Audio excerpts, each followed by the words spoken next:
La ira es una emoción que nos acompaña a lo largo de nuestra vida. Siempre está presente en situaciones de conflicto, ya sea con otros o con nosotros mismos, y puede oscilar desde una leve irritación hasta el más profundo de los odios. Cuando percibimos que nosotros somos tratados injustamente, cuando sentimos heridos o cuando vemos la dificultad, la consecución de alguna meta importante, sentimos ira. Sentir esta emoción en estas circunstancias nos predispone a la acción en un intento de protegernos de aquello que nos hace daño y que es el origen de esta emoción. La ira, como todas las demás emociones, es una reacción compleja en la que se pone en funcionamiento tres tipos de respuesta. La primera es una respuesta corporal en la que nuestro cuerpo se activa para la defensa o el ataque. Nuestro ritmo cardíaco aumenta, al igual que nuestra respiración se acelera. Nuestros músculos se tensan y el flujo sanguíneo se dispara preparándonos para actuar ante una amenaza percibida. La segunda es una respuesta cognitiva. Depende de nuestra manera de interpretar las situaciones. Cuando estamos inmersos en una situación, está por sí sola, no tiene ningún valor emocional. Es la valoración personal que hacemos de ella la que le confiere un significado. De esta manera, las emociones están en función de nuestros pensamientos. Así que cuando interpretamos una situación como un abuso, una injusticia, una falta de respeto o como un obstáculo para conseguir una meta, sentimos ira. La tercera tiene que ver con la gestión conductual en estas situaciones. La conducta en estas circunstancias está orientada para defendernos de aquello que se interpone en nuestro camino y que por ello se genera una energía interna que mueve la destrucción del obstáculo.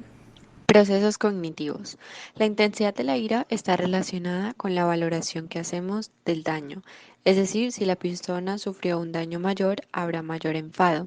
La ira también está relacionada con las atribuciones de causalidad de tipo externo, lo que significa que para nosotros poder enfadarnos con alguien es necesario echarle la culpa a los demás o a otra persona.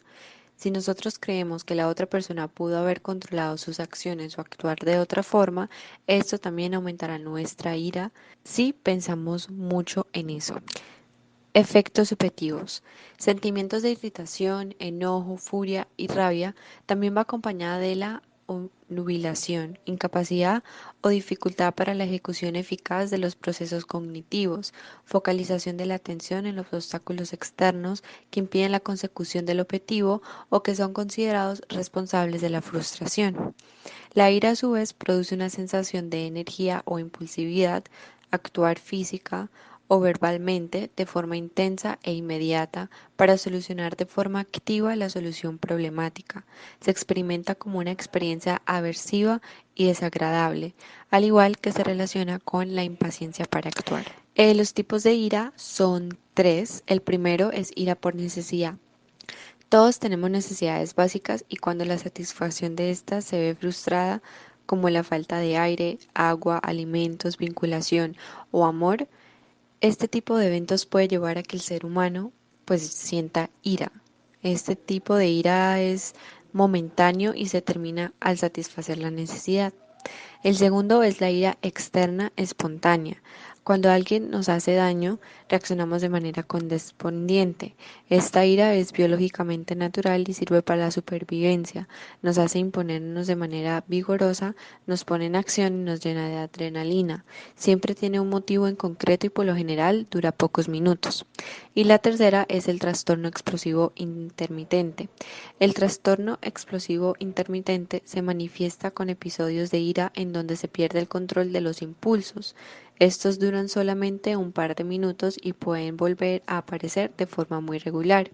El comportamiento habitual es sentir culpa después de estas explosiones y completo arrepentimiento o confusión.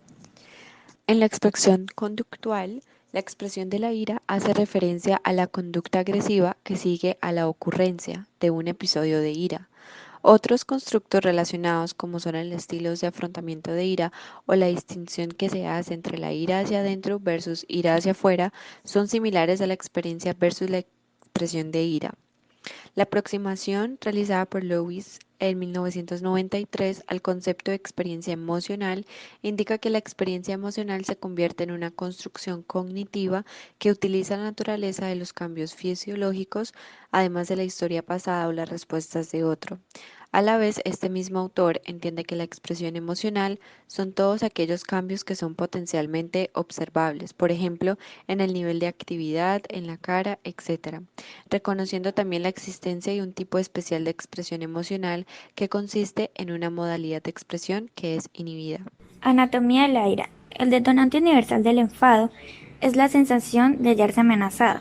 Y no solamente nos referimos a la amenaza física, sino también, como suele ocurrir, a cualquier amenaza simbólica para nuestra autoestima o amor propio, percepciones, todas aquellas que actúan a modo detonante de una respuesta cerebral que tiene dos efectos: liberación de catecolaminas que cumplen con la función de generar la energía necesaria para emprender una acción como es la lucha o la huida. Esta descarga perdura varios minutos, durante la cuales nuestro cuerpo, en función de magnitud con nuestro cerebro emocional, asigna la amenaza.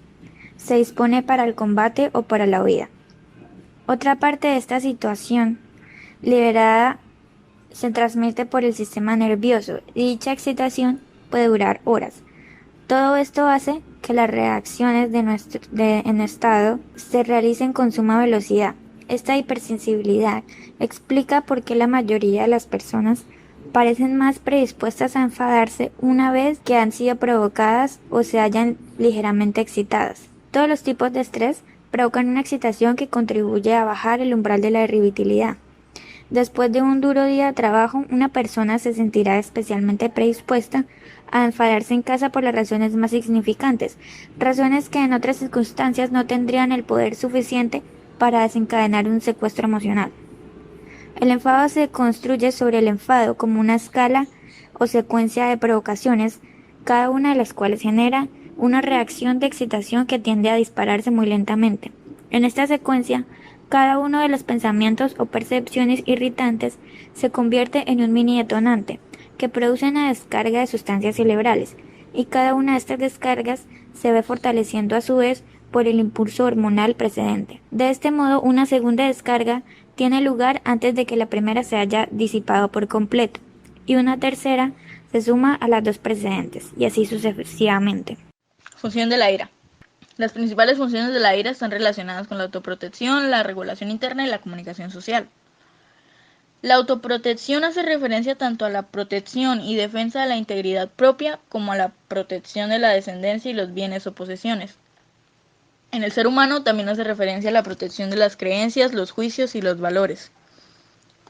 Respecto a las funciones de regulación interna y de comunicación social, la emoción de ira puede ser considerada como un elemento básico de la vida afectiva, como algo imprescindible para entender la supervivencia humana. Así pues, desde un punto de vista fisiológico, la ira prepara al organismo para iniciar y mantener intensos niveles de activación focalizada y dirigida a una meta u objetivo. Y, desde un punto de vista psicológico, la ira se relaciona con la autoprotección, así como con las tendencias de acción y con la aparición de eventuales formas de conducta de agresión. De esa forma se puede decir que, por un lado, la ira es la emoción potencialmente más peligrosa, puesto que su propósito funcional es el de destruir las posibles barreras del ambiente. Sin embargo, por otro lado, se puede decir que la ira resulta altamente beneficiosa, puesto que energiza los intentos de recuperar el control perdido sobre el ambiente. Desde una perspectiva evolutiva, la ira moviliza la energía hacia la autoprotección, una defensa caracterizada por el vigor, la fuerza y la resistencia. Gracias a esto surge la duda: ¿cómo afrontar la ira? En cuanto a la forma de afrontar esa emoción, es de gran relevancia la apropiada canalización de la misma, ya que, de no ser así, puede acarrear serias consecuencias para la salud y el bienestar del individuo, especialmente sobre la salud cardiovascular. Se han señalado tres formas de afrontar la ira: suspensión, o sea, no expresar nunca; expresión, que es lo contrario, expresar habitualmente; y control, la cual es una unión de las dos, es decir, decidir si se expresa o no, siendo esta última la más adaptativa. Aunque cada persona manifiesta la ira de manera distinta, existen ciertas características o patrones universales que nos permiten determinar o ver a simple vista cuando una persona se encuentra enojada. Tenemos que hay características como bajar la ceja, contraerlas o fruncir el ceño como lo conocemos. Los labios se tensan, la mirada es más prominente, se tensan los músculos. Esto es a nivel, o bueno, se ve externamente. Mientras tanto, en el organismo están sucediendo cambios como la elevación de la presión sanguínea, que de repetirse esta acción de enojo provocan deterioro de las arterias a futuro. También hay un aumento de la frecuencia cardíaca generando taquicardias, enrojecimiento de la cara, aumento de la temperatura corporal, hay un desequilibrio del sistema inmunológico, elevación de producción de sustancias químicas como la adrenalina que altera el equilibrio normal del cuerpo. Se acelera la respiración provocando que el corazón bombee con mucha más intensidad. Expresión facial de la ira. El ámbito de las emociones no es una ciencia exacta. Desde Darwin, el estudio de las expresiones universales ha preocupado a la comunidad científica, entre los que destacan Paul Ekman, psicólogo pionero en el estudio de las emociones y su relación con la expresión facial, y Ray Birdwhistell, antropólogo fundador de la kinésica o la interpretación de los movimientos corporales. Ekman considera que, en efecto, hay gestos universales. Las personas de todo el mundo se ríen cuando están alegres o quieren parecerlo, y fruncen el ceño cuando están enojados o pretenden estarlo. El papel de la cultura es disimularlos, exagerarlos, ocultarlos o suprimirlos por completo. Birdwhistell, en cambio, sostiene que a pesar de que algunas expresiones anatómicas son similares en todas las personas, el significado difiere según la cultura a la que pertenezcan. En el caso de la ira, la expresión facial universal se considera que es una mirada fija, cejas juntas y hacia abajo y tendencia a apretar los dientes. Existen tres tipos de reacciones del ser humano ante la ira. Está el comportamiento asertivo, que es cuando el individuo es capaz de exponer a los demás su opinión y si está o no está de acuerdo con determinada situación, lo hace de una manera correcta y permite que se escuchen las opiniones y se tengan en cuenta los sentimientos de los demás. Está el comportamiento pasivo, que es cuando la persona no es capaz de actuar acorde con lo que piensa y debería hacer. Puede ser debido a la presencia de miedo o timidez y se siente incapaz de reivindicar los derechos y se deja llevar por las opiniones de los demás, muchas veces yendo en contra de su propia voluntad, de lo que él mismo siente o de lo que piensa ante determinada circunstancia. Está el comportamiento agresivo, que es cuando el ser humano se comporta intimidando a los demás y no se preocupa ni de lo que sienten ni de lo que piensan las otras personas. Responde de forma descontrolada, con exceso de ira y furia, generando daños y conflictos en su entorno. La amígdala cerebral, encargada de regular las emociones, monitorea y detecta cualquier cosa que nos pueda ocasionar un daño. Por eso, cuando nos enojamos, nuestro cerebro libera una serie de sustancias, principalmente está la adrenalina, noradrenalina y el cortisol, provocando el aumento de la presión arterial y el ritmo cardíaco, llevando al tono rojizo en la piel de la cara, la tensión en los músculos como respuesta de lucha o huida. Esta tensión produce dolores de cabeza o insomnio, motivo por el que se siente cansancio o fatiga después del episodio de enojo. La respiración se acelera buscando oxigenar el cerebro y que éste funcione adecuadamente, ya que la falta de oxígeno puede provocar dolores en el pecho o incluso hacer que una arteria estalle debido a que nuestro cuerpo redirecciona la sangre a otras partes del cuerpo. El estómago sufre ese desbalance de circulación causando la producción de ácido que puede llevar a la formación de úlceras. También tenemos otras hormonas importantes cuando de la ira se trata, como son la dopamina y noradrenalina, que son fundamentales en el control de la ira, los reflejos, la sensación de miedo, entre otros. La serotonina juega un papel importante en el control e inhibición de la ira y la agresión.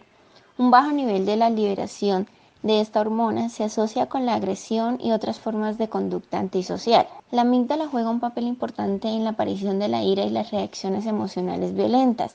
En la supresión de la ira, el gen transportador de la serotonina tiene dos alelos comunes, uno largo y otro corto. Las personas portadoras de al menos un alelo corto tienen una posibilidad ligeramente mayor de mostrar niveles altos de ansiedad o de padecer trastornos afectivos tales como la depresión. Se provocan contracturas, dolores musculares y jaquecas. Se aumenta el riesgo de padecer enfermedades como la gastritis, la colitis y la dermatitis. Todos estos cambios se dan gracias a la inhibición y excitación de las hormonas en nuestro organismo, y principalmente esta sensación o esta emoción es generada por la detección de algún peligro.